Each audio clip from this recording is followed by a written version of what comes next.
अत्यंत वरेण्य और प्रणम्य कवि स्मृति शेष मिथिलेश मधुकर जी की काव्य पुस्तक कभी कभी के लोकार्पण के अत्यंत मूल्यवान सारस्वत उत्सव में मंच पर प्रतिष्ठित आयोजन और जिला हिंदी साहित्य सम्मेलन के सम्मानित अध्यक्ष आदरणीय डॉक्टर सिद्धेश्वर प्रसाद सिंह जी, विद्वान कवि साहित्यकार डॉक्टर सच्चिदानंद प्रेमी जी,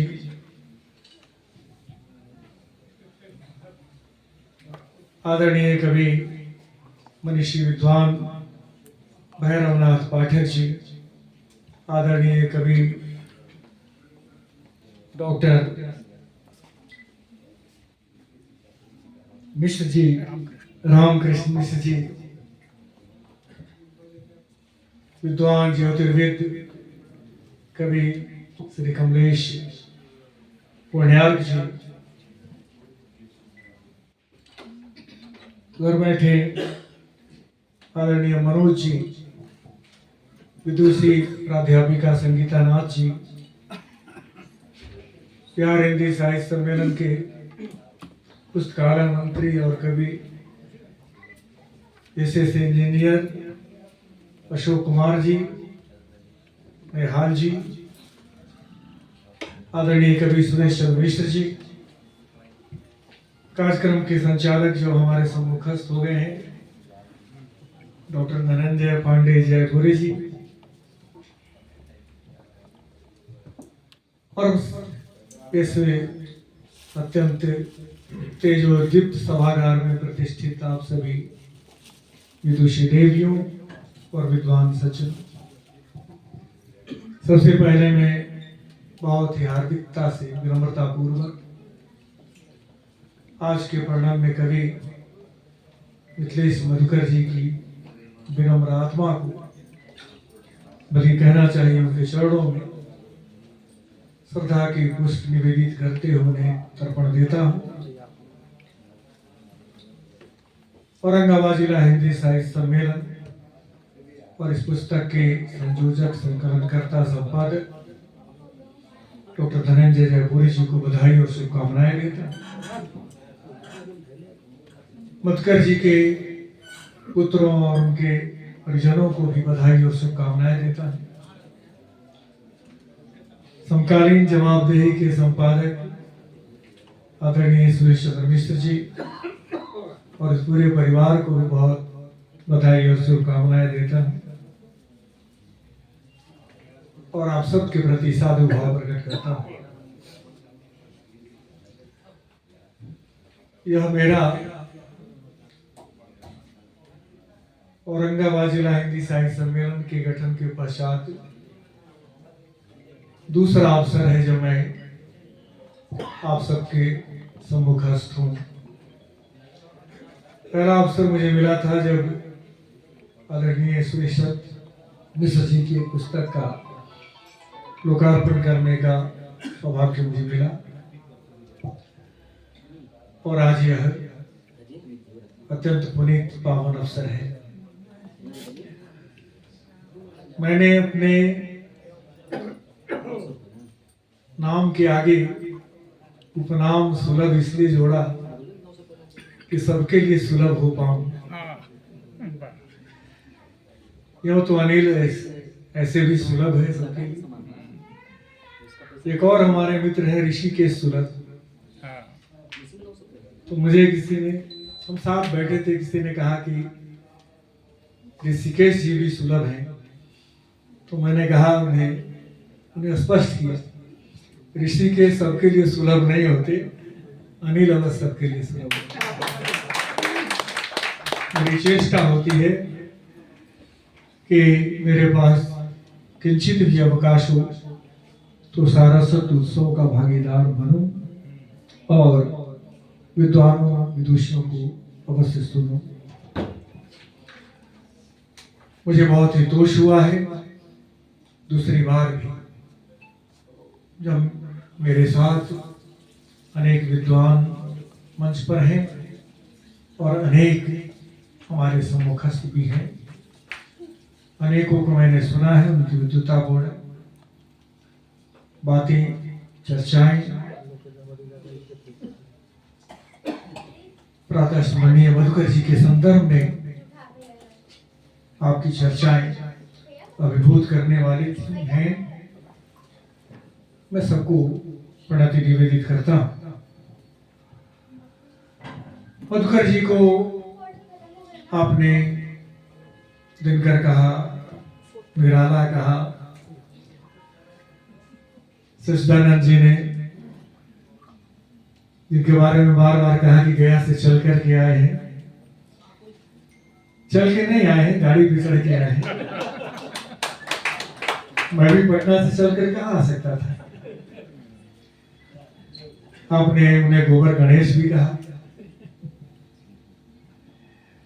मैं समझता हूं कि जब किसी व्यक्ति का परिचय अपरिचित व्यक्तियों से कराना होता है तब हम कोई उपनाम कहते हैं। जैसे अभी हम उन्हें अवगत कराएंगे मधुकर जी के बारे में जो मधुकर जी को नहीं जानते हैं। जब आप उन्हें कहते हैं कि औरंगाबाद के दिनकर हैं तो अपरिचितों को में थोड़ी सी उत्सुकता होती है, अर्थात ये कभी दिनकर के समान है। उसी तरह से आप जो भी उपनाम रखते हो तो उससे अजाने व्यक्तियों में कुछ उत्सुकता जगती है और उन्हें भी लगता है कि हाँ कुछ विशिष्ट व्यक्ति है ये।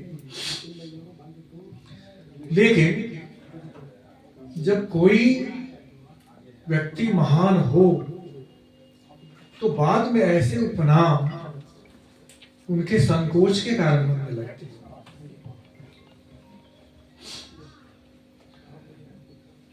मैंने जितना मधुकर जी को समझा जाना है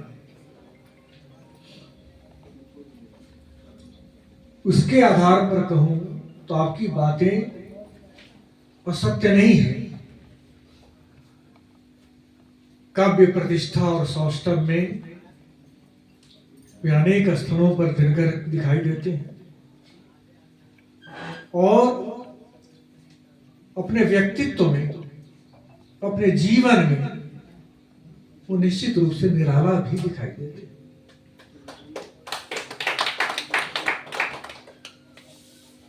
जिस प्रकार से आप लोगों ने चर्चा की उनके बारे में, उनके जीवन के को मंडित करने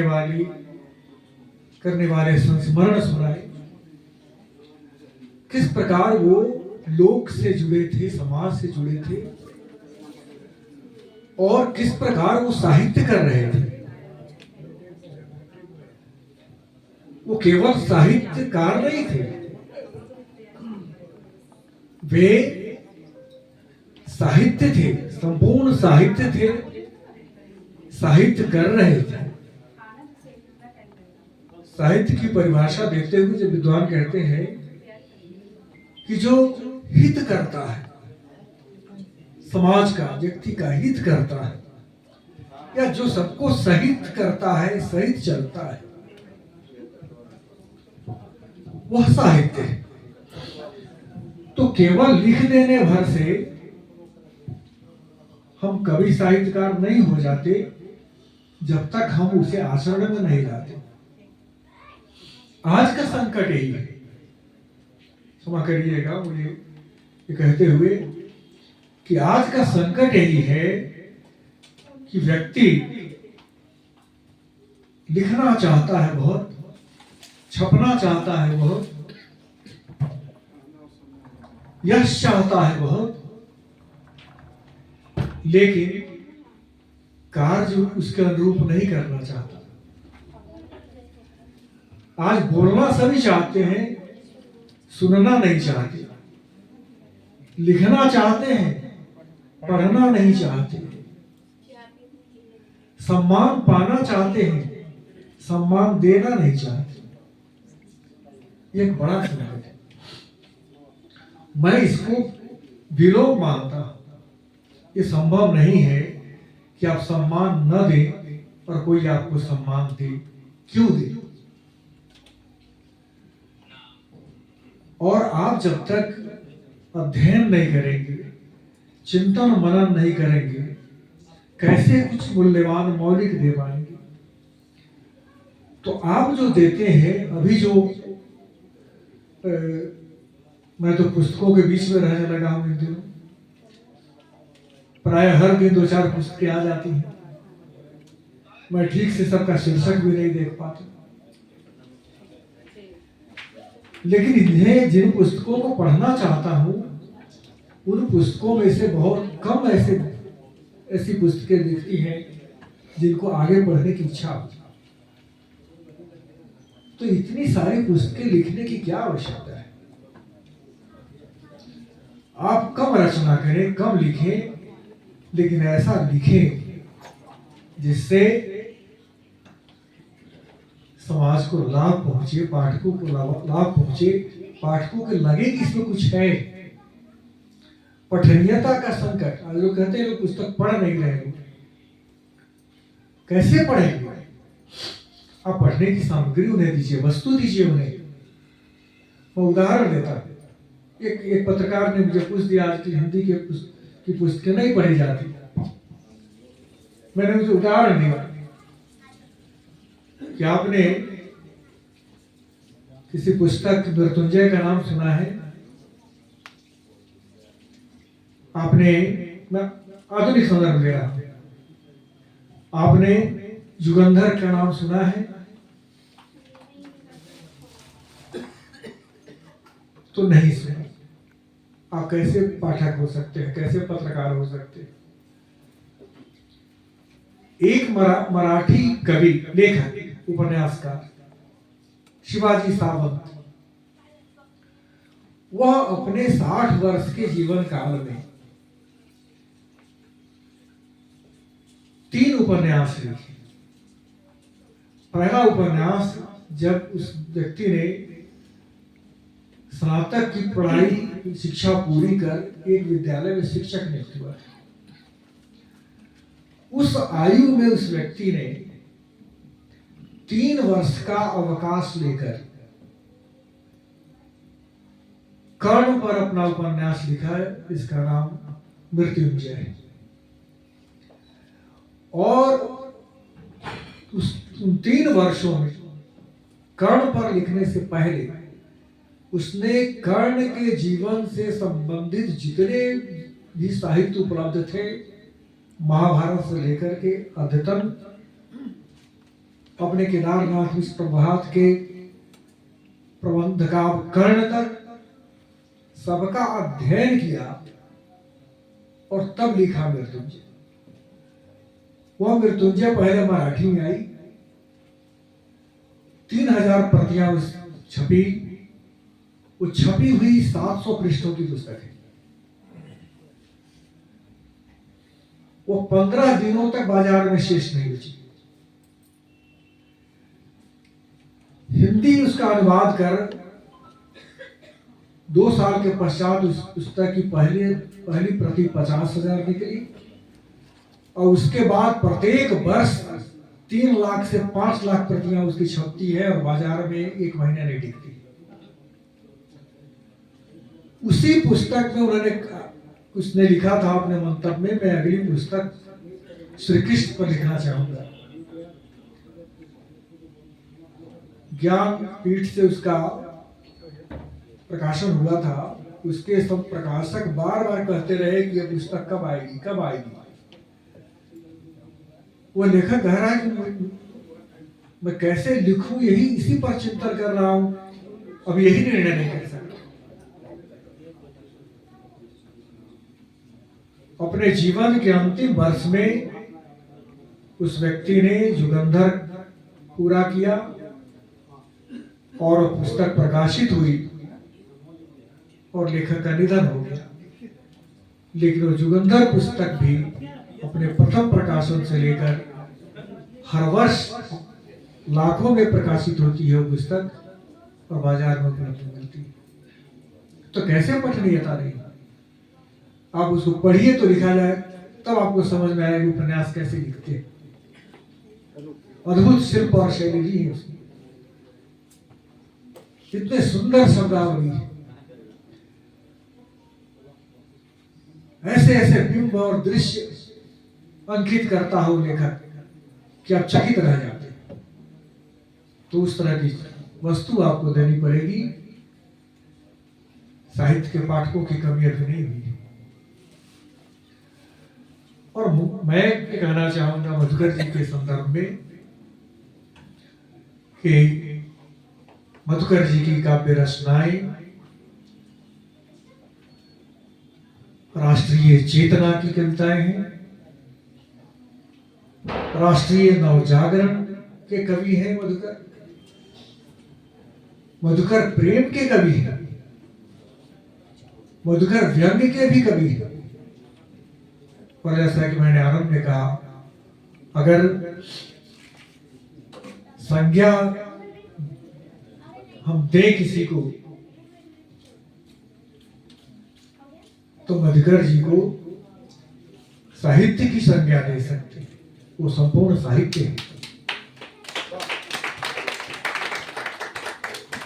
वे हिंदी की इस प्रकार सेवा कर रहे हैं कि वो केवल लिख नहीं रहे हैं, लिखने वालों को जोड़ रहे हैं, प्रबुद्ध जनों को प्रेरित कर रहे हैं। एक विद्यालय है अपने आप में। आज यह काम बहुत थोड़े से लोग कर रहे हैं। किसी जमाने में हिंदी के आंदोलन के आरंभिक काल में प्राय सभी हिंदी से भी ये कह रहे थे। हर एक प्रत्येक हिंदी से भी अपने साथ के लोगों को परिमार्जित करता चलता था। बिहार हिंदी साहित्य सम्मेलन के प्रथम सभापति हास्य रसावतार को कहा जाता था पंडित जगन्नाथ प्रसाद चतुर्वेदी जी। वो चलते फिरते विश्वविद्यालय थे हिंदी के। वो रेलगाड़ी में भी बैठे हैं, अगर वहां भी किसी ने अशुद्ध हिंदी बोल दी तो बड़ी विनम्रता से उसे रोकते थे, टोकते थे और समझाते थे। अब किसी ने कह दिया अपने किसी सहयात्री से, तनिका घुसुकिए ना। अब चतुर्वेदी जी कहते हैं, बंधु आपका घर कहाँ है? ये कौन सी भाषा आपने बोली है, मैं समझ नहीं पाया। ये हिंदी है या यहाँ की कोई लोक भाषा है? तो नहीं हिंदी बोला हूं ना। तो कहा नहीं बंधु ऐसे मत बोलिए, आप बोलिए कृपया मुझे भी स्थान दे दीजिए, कृपया थोड़ा और खिसक लीजिए। और उनकी कक्षा आरंभ हो जाती थी। और इस प्रकार पूरी यात्रा में वो अपने सभी सहयात्रियों को हिंदी में प्रशिक्षित कर देते थे। तो यह काम आपके मधुकर कर रहे थे। मैं आशा करता हूं कि आप में से अनेक विद्वान इस कार्य को अपने हाथ में लें, तब हिंदी स्वस्थ, स्वच्छ और आदरणीय होती चलेगी। हम बिहार के लोग हिंदी प्रदेश के कहे जाते हैं। हालांकि मैं कहता हूं कि नहीं है। इसलिए नहीं कि हिंदी आप ठीक से नहीं बोलते, इसलिए कि वास्तव में आपकी मातृभाषा हिंदी कहाँ है? आप तो मगही बोलते हैं, मैथिली बोलते हैं, भोजपुरी बोलते हैं, अंगिका बुजिका बोलते हैं। फिर भी आपने हिंदी का व्रत लिया है। तो हिंदी का जब आपने व्रत लिया है, संकल्प लिया है, तो मगही को मगही में बोलिए, लेकिन हिंदी को हिंदी में बोलिए। तब आपकी ये राष्ट्रभाषा जो अभी तक हो नहीं पाई है, स्वतंत्रता के पूर्व ही हिंदी को हमारे मनीषी विद्वानों ने राष्ट्रभाषा कहा, लेकिन हम इसे राष्ट्रभाषा नहीं बना सके। भाषा को लेकर के इस देश में राजनीतिक विवाद खड़े किए जाते हैं। मिश्र जी ने कहा कि वो वाद, प्रतिवाद और संवाद के कवि। मैं कहता हूं कि कवि को केवल और केवल संवाद का कवि होना चाहिए। वाद और प्रतिवाद नकारात्मक है। और अभी जो समय है, विवाद का समय नहीं है, ये संवाद का समय है। जो पहले हुआ करता था अब बंद हो गया। आप जब संवाद करेंगे तब आप भला कर सकेंगे समाज का। और इन वाद प्रतिवादों ने साहित्य का और साहित्यकारों का बहुत अहित किया। आज संपूर्ण भारतवर्ष का साहित्य समाज अनेक खंडों में विभाजित है और हर एक खंड दूसरे को हे दृष्टि से देखता है। यह साहित्य का कार्य नहीं हो सकता। साहित्य बांटने का काम नहीं करता है, साहित्य जोड़ने का काम करता है। इसलिए बिहार हिंदी साहित्य सम्मेलन के मंच पर मैंने धूर वामपंथियों और धूर दक्षिणपंथियों को साथ साथ बिठाया। अब संवाद कीजिए। आपके विचार मत अलग अलग हो सकते हैं, लेकिन साहित्य अलग नहीं हो सकता। साहित्य का लक्ष्य, साहित्य का ध्येय अलग नहीं हो सकता। जब साहित्य का ध्येय अलग आप कर देंगे तो समाज भी आप ही की तरफ बंटने लगेगा जो बंट रहा है। हिंदी की चेतना, भारतीय संस्कृति की चेतना है, भारतीय संस्कृति की धारा है, जिसमें समन्वय है, स्नेह है, संवाद है और सबके लिए मंगल भाव है। मैं कवि को मंगलाचरण का कवि कहता हूं। हर कवि के हृदय में मंगल भाव होना चाहिए।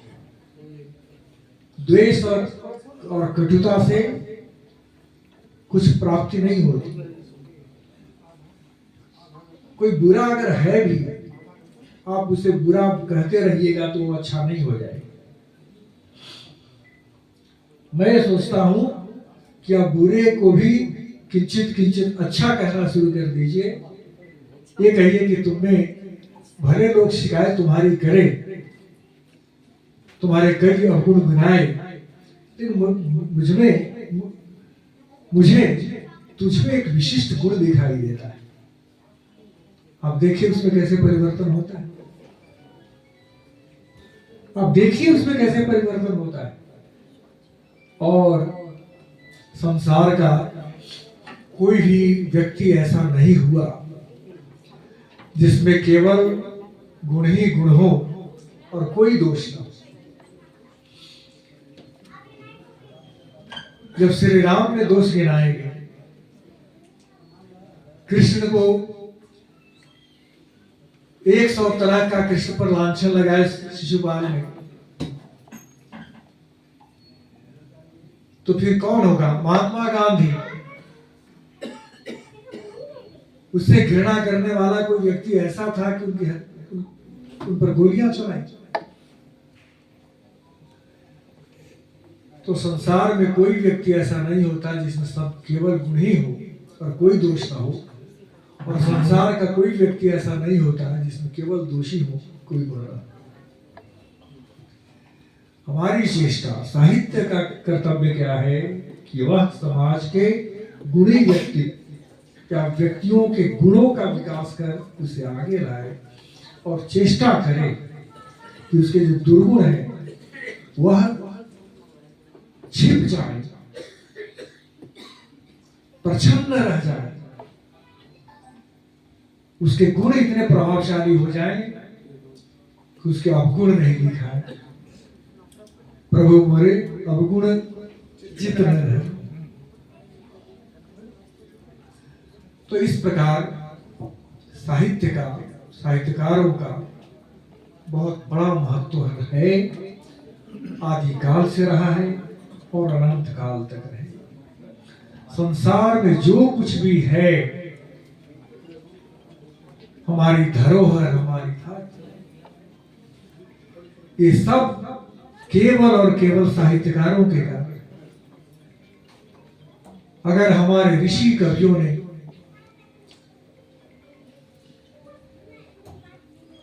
मंत्र दृष्टा कभी अपनी ऋचाएं न लिखी होती, वेद व्यास ने 4 खंडों में वेदों का संकलन संपादन न किया होता, हमारे उपनिषद, हमारे पुराण, महाभारत, रामायण आदि हमारे पास नहीं होते, तो क्या होता हमारे पास? भारतीय संस्कृति इसलिए दीर्घायुष्य प्राप्त कर सकी, उसे ऋषियों ने साहित्यिक वरदान दिए। और नमन करिए उन ऋषियों, ऋषि पुत्रों और उनकी आगे आने वाली अनेक पीढ़ियों को, जिन्होंने कंठ में वेदों को रखा, जिसके कारण आज हमारे पास वेद उपनिषद जीवित अवस्था में प्राप्त है। वरना विश्व की अनेक संस्कृतियों की तरह भारतीय संस्कृति का भी कोई अस्तित्व नहीं रहता।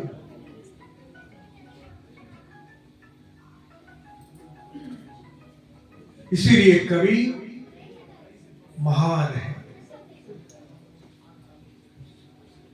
इसीलिए कवि को हमारे प्राच्य साहित्य में देवता कहा गया है। ऋषि तो थे ही, और ऋषि कवि नहीं, ऋषि काहे कवयित्रियां,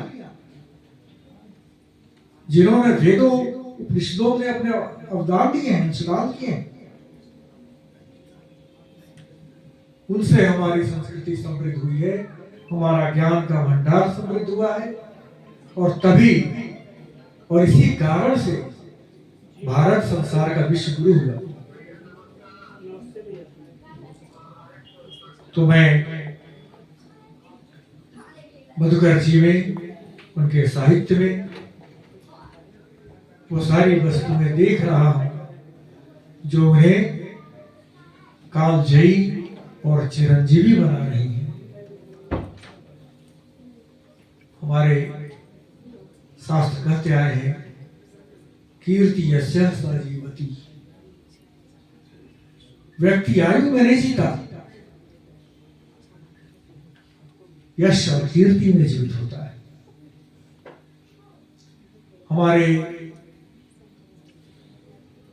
गुरुजन, हमारी माताएं, वृद्ध माताएं आशीर्वाद देती रही हैं, जिया बउआ लाख बरिस। लाख वर्ष की आयु किसकी हो सकती है?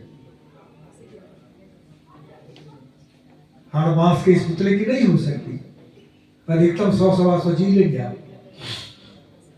संभवतः वैदिक काल में कुछ और अधिक जीते थे लोग, लेकिन आप जी सकते हैं। आप मधुकर हो सकते हैं, आप दिनकर हो सकते हैं, आप निराला हो सकते हैं, सूर्य तुलसी कबीर हो सकते हैं, बाणभट्ट कालिदास हो सकते हैं।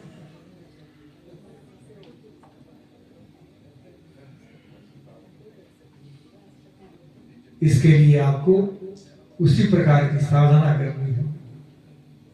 लोग कहते हैं मैं हम लोग कहते हैं कि साधक है, साहित्य साधक है।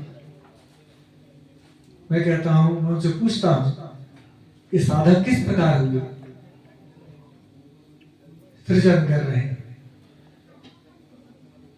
साधना क्या हुई?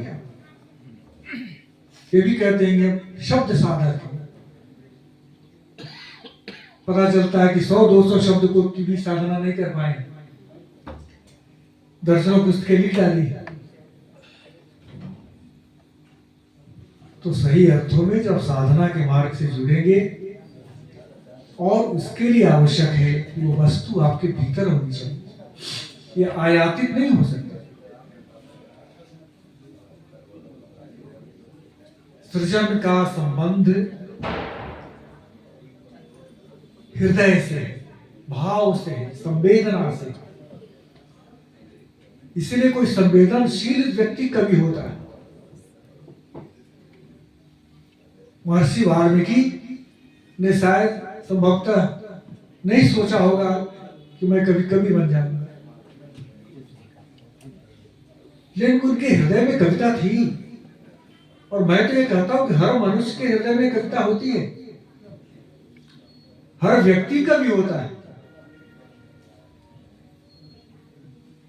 कोई व्यक्ति प्रश्रय पाकर, अवसर पाकर, प्रेरणा पाकर अपने भाव की अभिव्यक्ति करने लग जाता है। किसी की भूमि हमेशा के लिए बंजर बनी रह जाती है। लेकिन अगर आप अपने अंतस को जगा लेते हैं, हृदय को शुद्ध पावन करते चलते हैं, हृदय में कलुष रखने वाला व्यक्ति कोई बड़ा साहित्यकार नहीं हो सकता। हृदय में जब राग द्वेष आने लगे, राग सकारात्मक है, वो ठीक है, राग भी बंधन है, लेकिन उसमें सकारात्मकता है, इसलिए वो अनुचित नहीं है। लेकिन द्वेष अत्यंत अनिष्टकारी, और द्वेष दुर्भावनाएं ये व्यक्ति को आगे उठने नहीं देती। इसलिए मैंने स्वयं देखा है अनेक मनीषी विद्वान जिनमें प्रचुर प्रतिभाएं थी, बड़ा कवि नहीं बन सके, बड़ा लेखक नहीं बन सके, क्योंकि उनमें किंचित हृदय के हाशिए पर ही सही दुर्भावनाएं थी, द्वेष के लिए स्थान था, परिणाम को हम ऊंचाई नहीं प्राप्त कर सकते। इसलिए मैं ऐसे अवसरों पर भी कहता हूं कि रामचरितमानस लिखने के लिए तुलसीदास होना पड़ता है।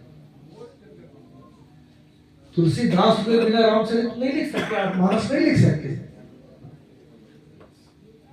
सूर हुए बिना आप कृष्ण को आत्मसात नहीं कर सकते, पदावली नहीं आ सकती, कंठ से निकलेंगे नहीं, कहां से? इसीलिए जो कवि अपनी आत्मा की श्रेष्ठतम ऊंचाई पर होता है, तब वह श्रेष्ठ रचनाएं करता है, वही रचनाएं कालजयी होती है। क्योंकि ऊंचाई पर खड़ा या बैठा कभी ही दूर तक देख सकता है, दूरदृष्टि उसी की होती है।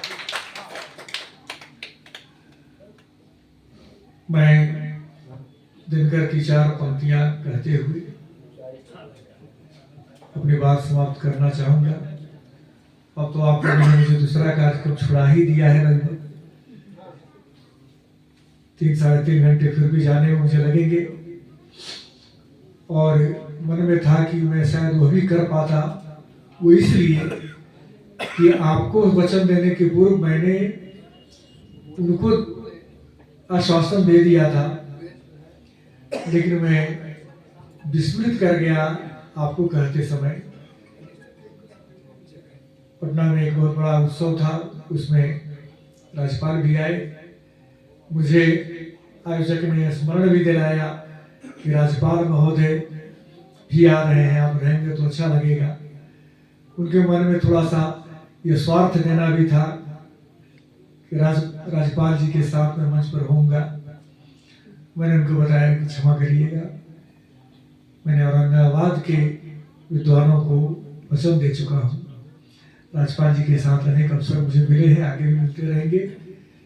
इस बात का खेद मुझे अवश्य है कि मैं आपके आयोजन में आपको आश्वासन देकर नहीं आ पा रहा हूँ। मैं चेष्टा करूंगा कि आते हुए आपको थोड़ी देर के लिए समय दे सकूं, लेकिन अब मुझे लगता है कि आपका कहते कहते मैं भी बह गया, बहुत सारा समय आपका भी ले लिया और मुझे लगता है उनका भी समय ले लिया जहाँ मुझे जाना था। दिनकर की बात कह करके 4 पंक्तियों में बड़ा संदेश दिनकर ने दिया कि बड़ी वह रूह जो बिना रोए तन से निकलती है।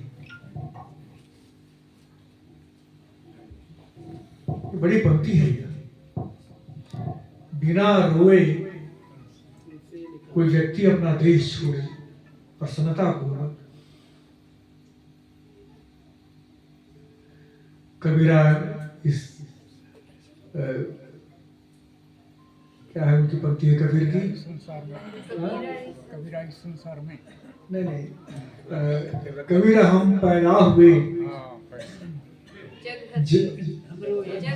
जग हंसे हम रोए, ऐसी करनी कर चलो हम हंसे जग रोए। दिनकर ने वही कहा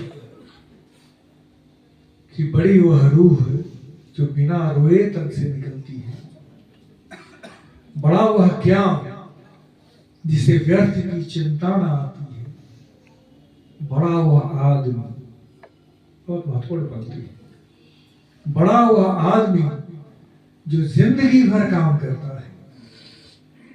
बड़ी कविता वही है जो विश्व को सुंदर बनाती है। विश्व को सुंदर बनाने वाली कविताओं के सृजन का आह्वान मैं आप सभी विद्वान कवियों और कवित्रियों से करना चाहूंगा। औरंगाबाद की यह धरती अत्यंत प्रणम्य रही है साहित्यिक रूप से अत्यंत उर्वरा रही है। आधुनिक काल में भी यहाँ कामता प्रसाद सिंह काम हुए, उनके सुपुत्र डॉक्टर शंकर दयाल सिंह जी हुए। शंकर दयाल जी साहित्य सम्मेलन में अर्थ मंत्री भी थे, प्रचार मंत्री भी थे। और आज आप सब में मैं बहुत प्रतिभा देख रहा हूँ। आपकी रचनाओं को पढ़ने का भी मुझे किंचित अवसर मिला है। मैं आशा करता हूँ जिस प्रकार से और विशेष रूप से जिला हिंदी साहित्य सम्मेलन औरंगाबाद आप सब चेष्टाएं कर रहे हैं श्रद्धा भाव से, वो अत्यंत ही प्रणम्य है और मुझे कहना चाहिए कि इसके अच्छे और सुखद परिणाम हम सबको प्राप्त होंगे। बहुत बहुत बधाई देता हूँ और पुनः जी के चरणों में सम्मान को समर्पित करते हुए आप सबके प्रति मंगल साधु भाव प्रकट करता हूँ। बहुत बहुत